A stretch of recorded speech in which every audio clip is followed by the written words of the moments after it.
Hey guys, how's it going? Hope you're doing well. My name is Crown, and today I'm going to read you some very interesting stories that I hope that you're gonna love. And now, without further ado, let's go!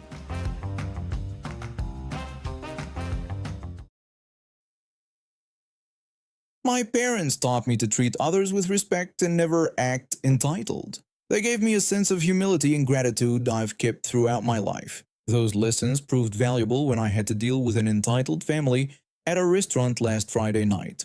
My friends and I had been looking forward to trying out this new restaurant for weeks. We'd heard amazing things about their signature dishes and the cozy atmosphere. We'd made reservations days in advance and were excited for a relaxing evening together after a stressful work week. As we walked in, I noticed a family of four causing a commotion at the hostess stand. The mother was leaning over the podium, finger jabbing at the reservation book, while her husband stood with his arms crossed, staring at the young hostess. The mother loudly told the hostess that they didn't need a reservation because they were a family with children, and demanded they should be seated immediately. The hostess apologized and explained that the restaurant was completely full, mentioning there was currently a 45-minute wait for walk-ins. The father called this ridiculous, pointing at tables with just couples. He argued that they were a family of four who would spend more money, so they should get priority.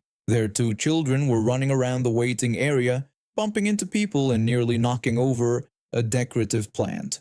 The hostess looked like she was about to cry. The hostess told the father that she understood his frustration, but explained she needed to follow their seating policy, then asked if they would like to put their name on the wait list. The mother refused absolutely and demanded to speak to the manager right away. While this drama was unfolding, the hostess noticed us and quickly checked us in for our reservation.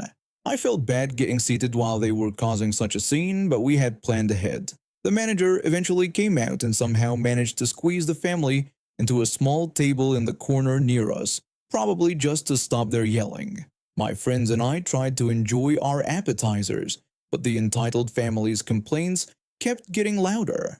The mother complained loudly that their table was much too small, demanding a bigger one and questioning how they were supposed to eat in such conditions. Without waiting for a response, she stood up and started dragging an empty table from nearby over to their spot, scraping it loudly across the floor. She then began rearranging chairs from other tables, completely disrupting the restaurant layout. The father shouted at their server to bring more water and extra bread immediately, complaining that they had been waiting forever. The server looked overwhelmed as he tried to explain that they needed to wait their turn like everyone else.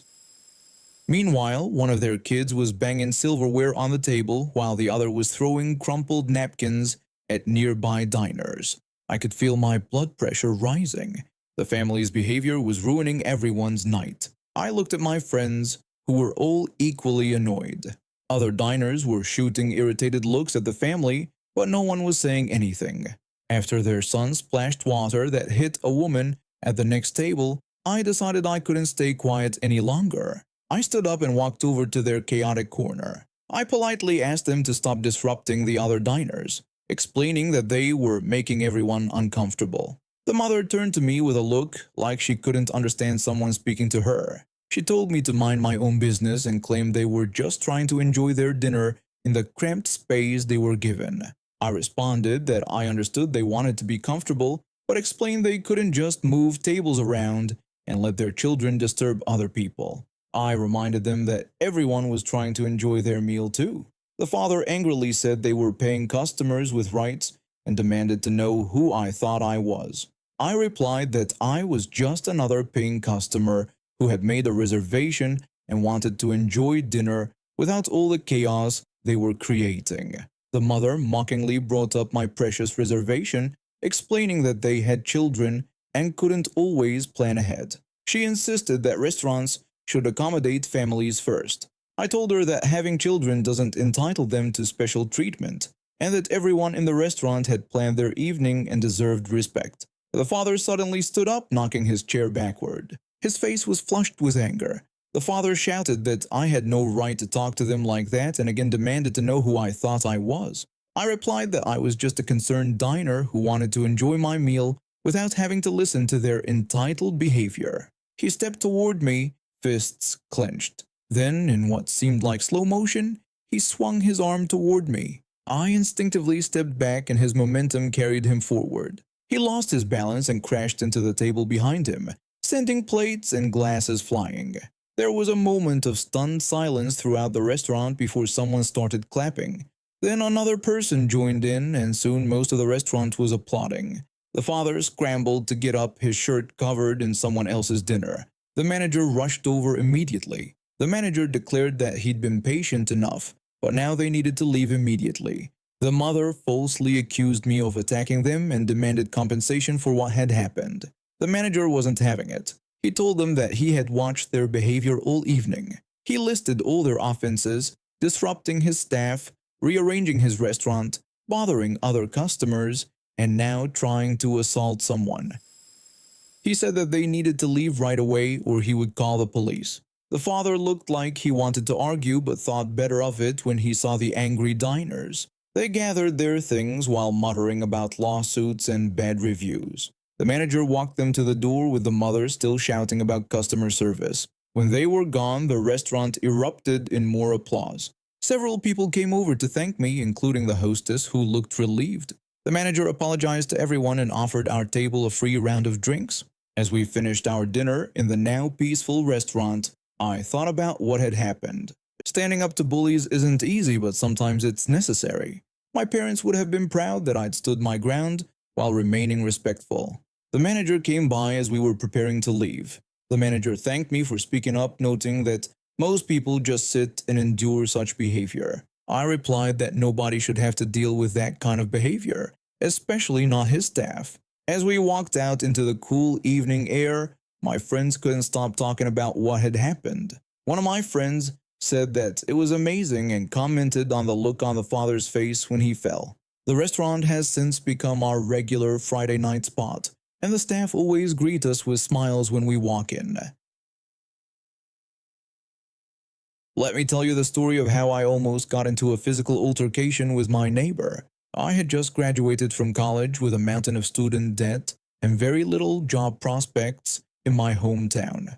After months of searching, I finally landed an entry-level position at a marketing firm in the city. The pay wasn't great, but it was enough for me to rent a small one-bedroom apartment in a decent complex. The apartment was on the third floor with a balcony overlooking a small park. I spent the first few days unpacking and arranging my furniture, trying to make the place feel like home. I was looking forward to meeting my neighbors and hopefully making some new friends. That hope quickly faded when I met the person living next door. It all started about a week after I moved in. I was enjoying my morning coffee on my balcony when I noticed that the neighboring balcony was packed with junk. There were old bikes with rusted chains, broken chairs, stacks of newspapers, and even what looked like parts of an old engine.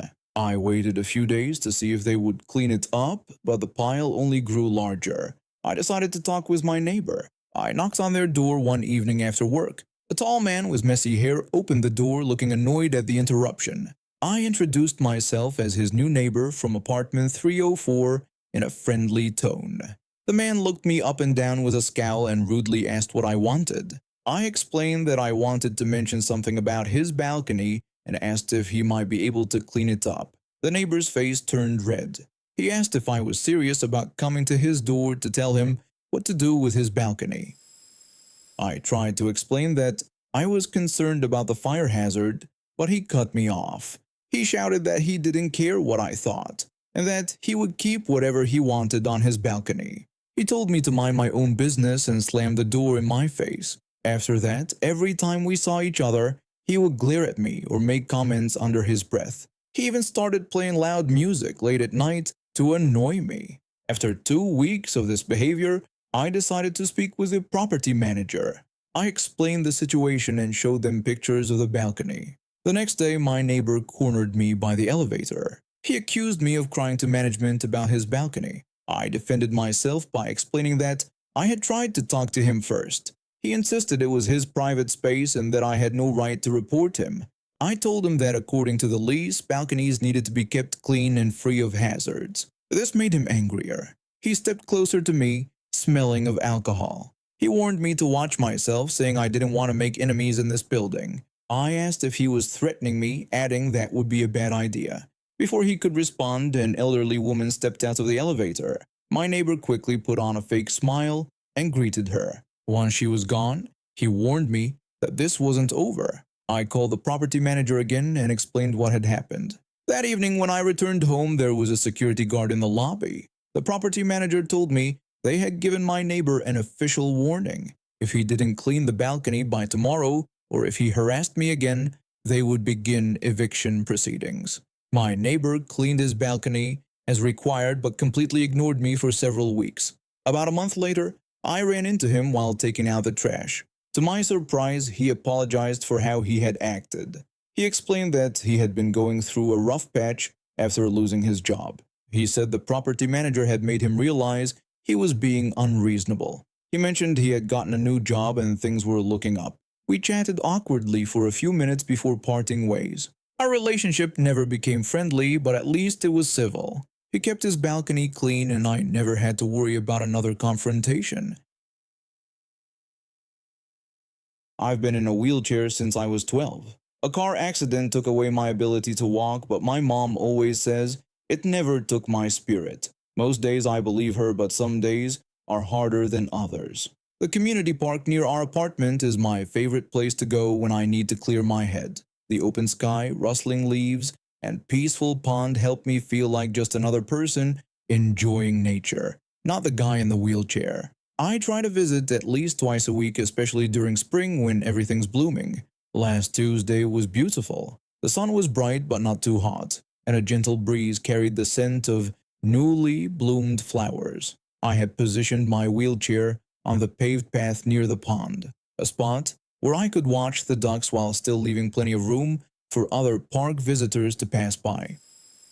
I'd been there about an hour, listening to music and sketching in my notebook, when I noticed her approaching. She had that look, the pinched expression, the purposeful walk. I've seen enough entitled people to recognize one from a distance. She walked toward me, pushing an expensive-looking stroller and frowning like I'd personally offended her. She approached me and told me I was blocking the path, asking if I could move over. I looked around, confused. The path was at least 6 feet wide, and I was clearly positioned to one side. I explained to her that there was plenty of room to go around and that I wasn't blocking anything. She insisted that she needed to get through with her stroller and claimed I was in the way. I pointed to the open space beside me, which was easily wide enough for 3 strollers. I pointed out that there was more than enough room right there. She huffed and began moving her stroller around me, making it seem like she was navigating an obstacle course rather than simply walking past. As she squeezed by, I heard her wonder why they let people like me out in public. My face burned with humiliation. It's been 8 years since the accident, but comments like that still cut deep. I tried to return to my sketching, to recapture the peace I'd been feeling moments before, but my hands were shaking. Just when I thought the encounter was over, I noticed her circling back around. She stopped directly in front of me, her stroller positioned to block my view of the pond. She told me that I really should move to the side, claiming I was ruining the view for everyone else. I blinked, trying to process what she was saying. I asked her to clarify what she meant. She told me that this was a public park and accused me of taking up the best spot with what she referred to dismissively as that thing. She gestured dismissively at my wheelchair. I explained that this thing was my wheelchair, and that I had just as much right to enjoy the park as she did. She responded that some people could actually appreciate the view properly, suggesting that I should be more considerate. I felt my throat tighten. I wanted to respond, to defend myself, but the words wouldn't come. Years of dealing with this kind of discrimination had taught me that sometimes engaging only made things worse. That's when I heard a familiar voice behind me. My mom asked what was going on as she arrived to pick me up, right on time as always. She took in the scene quickly. Me looking upset, and the woman standing over me with her stroller. The woman asked if there was a problem, turning to my mom. She told my mom that I was blocking the path and ruining the view, and that she was just asking me to move. My mom looked around, taking in the wide open path and my position to the side of it. My mom asked what her problem was. The woman repeated that I was blocking the path and ruining the view. My mom's eyebrows shot up. She asked if I was supposed to levitate out of the way since I was in a wheelchair. The woman rolled her eyes and suggested that I could at least move to the side. My mom pointed out that I was to the side and that there was plenty of room for everyone. The woman complained that I was in the prime viewing spot and that other people wanted to enjoy the pond too. My mom had reached her limit. She stepped forward and physically moved the woman's stroller out of the way, pushing it to the side. My mom said now the woman wasn't blocking our view. The woman gasped. She told my mom to get her hands off, asked who she thought she was, and threatened to report us to the park rangers. My anxiety spiked. I hate confrontation, and this was quickly escalating. But my mom stood firm, crossing her arms over her chest. My mom told her that she was the one causing a disturbance and suggested that she take her entitled attitude somewhere else. The woman's face twisted. She lunged at my mom, trying to push or hit her. My mom, who works as a physical therapist and is stronger than she looks, caught the woman's arms. They grappled for a moment before my mom found her footing and pushed hard, sending the woman stumbling backward. She lost her balance and fell onto the grass. She scrambled back to her feet. She said my mom couldn't do that and threatened to sue her. My mom laughed. My mom told her she was lucky my mom wasn't pressing charges for assault, and warned that if she tried to sue, we'd have plenty of witnesses to testify against us. She pointed around the park, and I noticed for the first time that several people had stopped to watch the commotion. Most were staring at the woman with disapproval. The woman looked around, suddenly aware of her audience. She turned back to us. She accused us of using my disability to get special treatment and said we should be ashamed of ourselves. I felt angry, but before I could respond, my mom stepped forward. My mom said that I didn't need special treatment, just respect and equal access like everyone else. She suggested the woman move along unless she wanted my mom to call the police about her assault. The woman looked from my mom to me, then to the small crowd of onlookers. She must have realized she wasn't going to win this battle. With a final glare, she grabbed her stroller and walked away. As she disappeared down the path, the tension drained from my body. My mom knelt beside my wheelchair. My mom asked if I was okay. I told her I was fine and thanked her for standing up for me. She squeezed my hand, her smile warm and reassuring. My mom said, "That's what moms are for." We sat in silence for a few minutes, watching the ducks glide across the pond. Despite the ugly encounter, I felt a strange sense of peace. My mom had shown me once again that I was worth defending, that I deserved to take up space in the world. When the sun began to dip lower in the sky, my mom stood up and moved behind my wheelchair. My mom suggested that we go get some ice cream. I grinned, the last of the tension melting away. I agreed. As we made our way out of the park, a young woman who had seen the whole thing approached us. She told us that we were awesome and that the woman had been completely out of line. My mom thanked her. The young woman said she worked at the park office and offered that if the woman ever came back and gave us trouble, we should let them know. She said everyone has a right to enjoy the park. Something warm expanded in my chest. Not just gratitude for my fierce, protective mom, but also for the reminder that for every entitled person in the world, there are many more decent ones. We headed to the ice cream shop, my mom pushing my wheelchair and chatting about weekend plans. The park would still be my special place and no bully could take that away from me. I was 15 when Finding Dory came out and my mom decided it would be a nice weekend activity for us. My older brother wasn't interested, either hanging out with friends or locked in his room gaming, so it was just me, my mom, and my baby brother who was about a year old. We arrived early since my mom always liked to do that and got seats in the top row. We got our popcorn, drinks, and candy and waited for the movie to begin. More families started coming in and I noticed something concerning. There were twice as many children as adults. Most parents didn't seem bothered by their kids' energy levels, though a few were like my mom, keeping a close eye on their children. Just as the previews ended, an employee walked into the theater. I couldn't see him through all the people below, but I could hear him. He said because there were so many children in the audience today, they would keep the lights on throughout the movie to avoid scaring any kids. Then he left. For about 10 minutes, everything was fine. The kids watched the opening scenes of Finding Dory. But those 10 minutes didn't last long. I think the lights staying on sent the wrong message to the kids. In a dark theater, people know to be quiet and watch the movie. But with the lights on, it felt more like recess at school. It started with kids shifting in their seats and whispering. Then some started playing in their rows. Soon the entire theater turned into a playground. Children jumped on seats, ran through the aisles, and ignored the movie. I kept looking at my mom, who was holding my baby brother. No employees came to check on the noise, which was now as loud as the movie. Then it got worse. In the chaos, one kid kicked another in the mouth. What followed was a big fight between the parents. The first parent yelled at the other parent about raising a violent child. The second parent said their child wouldn't have kicked anyone if the first parent's kid hadn't been jumping around, and told them to control their child. The first parent got angry at being told to control their kid and said it was the other parent's child who was violent. They threatened to tell management and sue. The second parent laughed at the lawsuit threat and said everyone saw the first parent's child starting it. I looked back and forth between this argument and the movie. I wished I had my phone to record it. The parents of the kicked child gave their son candy to calm him down.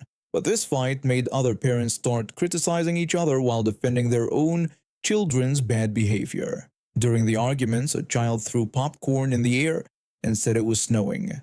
Other children copied him, making a popcorn shower. The rows below us got covered with popcorn, but our top row seats kept us mostly safe. A man from the row behind us got mad. He told the parents they were in a movie theater, not a playground, and they should control their children or leave. This made things worse. A mother told him to be quiet because they were trying to watch the movie. A father told the man to mind his own business and said their kids were just having fun. The man said their fun was ruining the movie for everyone and asked where the employees were. The frustrated man gave up after 5 minutes of arguing and went back to his seat. During the action scenes at the end of the film, the children finally settled down to watch. Maybe they liked that part of the story, or maybe they were tired from running around. When the credits rolled, my mom quickly got our things, picked up my baby brother, and we left. I saw some of the better parents stopping to complain to management about not doing anything about the chaos. I haven't gone to a movie theater since that day. I can't watch Finding Dory without thinking about flying popcorn, screaming children, and entitled parents defending their kids while the rest of us tried to watch the movie. And now we have reached the end of today's stories. Thank you for watching, and see you next time.